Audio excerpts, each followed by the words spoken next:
Good morning. Happy Thursday.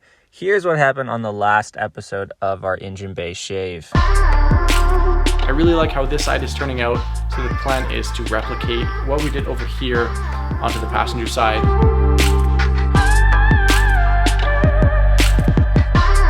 We're going to be doing some patchwork as well to fill some of the big holes, and we're going to be remaking the firewall and the transmission tunnel while we're in here as well. And that's about it. So now it's time for the next episode of the engine bay shave. Here we go. Alright, if you didn't see the first episode of the engine bay shave, you can click here to see us getting all the metal work done. And now we just have a whole bunch of body work to do to get this thing ready for paint. So we're going to start with all the filler, get it all blocked out, get this thing primed, block it out again, and then hopefully by the end of the video, this thing is just ready to go, that we can roll it into the paint booth and have it ready for some color. So let's go start with some fiberglass.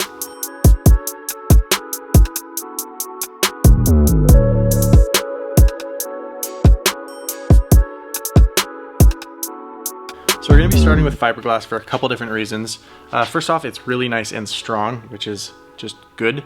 It's definitely a lot harder to work with than your regular body filler, but that's just kind of the trade-off you get for a nice strong material. The other reason I'm choosing to go with this is because fiberglass has really good waterproof qualities. So it's usually recommended to use this on top of any welds that you've done. So since we did a ton of welds, it's just a really good idea to kind of seal off those welds first before we move to anything else. And just before we get started, I'm just going to make sure all the metal is nice and clean. And then I like to work with really small batches when I'm doing the fiberglass because, like I said, when this stuff dries, it is a pain to sand. So if you take twice as long when you apply it, it's so much less work when you're sanding it. And I'd way rather just do 5 or 6 batches of fiberglass rather than just try to make one massive heap and try to use it all up in one go. So we're going to get this mixed up with our hardener.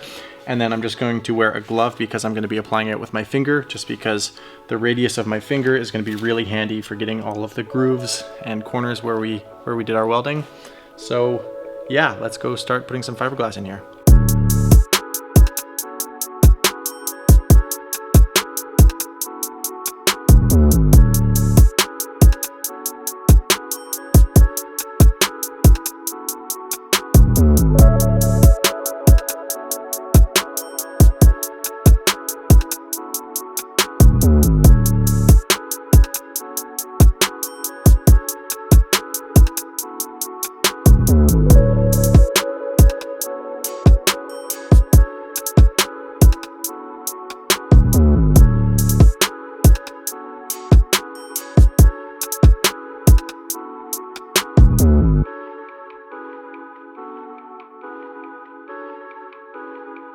Alright, so we did 5 small batches of short hair fiberglass filler, and yeah, so like I was saying, the advantage of using your finger or a glove is that you just get a nice, real curved edge without getting too much unnecessary buildup of product. So now that this has had a chance to dry, we're going to go around with our handy belt sander, and we've just got an 80 grit belt on here, and we're just going to go around and, well, pretty much just knock it all off. So the goal here is, again, just to fill in all of the really tight areas first, and then once we go sand the whole engine bay, we'll just reevaluate to see if we need to do another coat of fiberglass or if we can jump to body filler.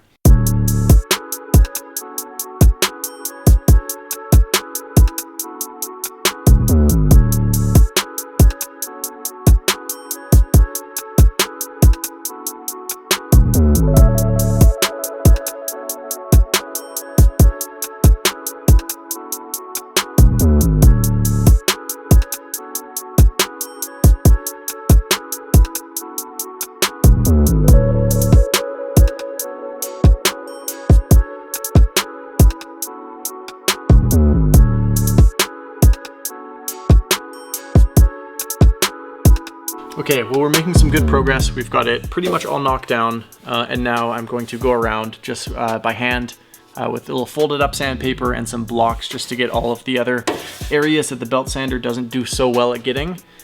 So this is just a lengthy process. So I'll spend the next few days doing this. There's a couple other low spots I'm gonna need to add a little bit more filler and then knock it down.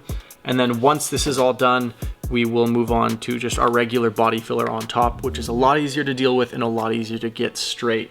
So I'll see you guys in a couple days.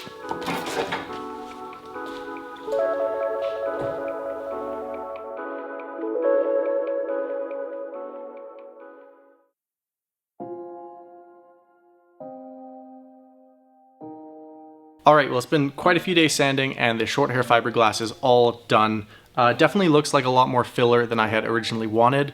I guess the only good thing here is that I can confirm that the thickest areas are probably only about 1/8 of an inch. So again, more filler than we wanted, but not the end of the world. Ideally, I want that really clean look. So now we're gonna go do just a little skim coat of regular body filler everywhere on top of the fiberglass, and then once that's sanded down, we can get this thing primered.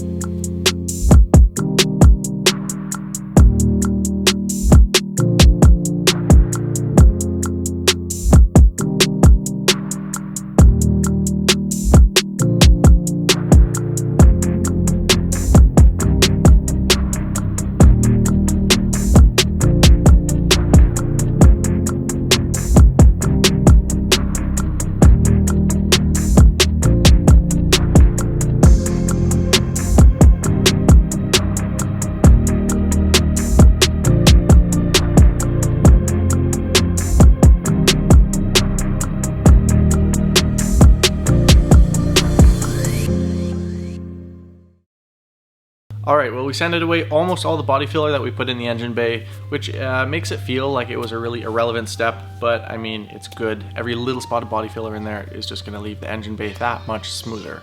So now it's just time to clean it off, mask it up, get it rolled outside, and put a few coats of high build primer on there. Let's go do it.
Alright, well, we've got a ton of primer on this thing, so we're just going to let it cure for a couple days now, and then we'll sand it, and it'll be all ready for paint.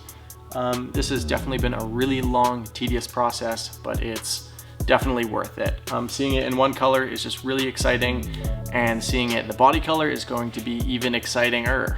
I think that's a word.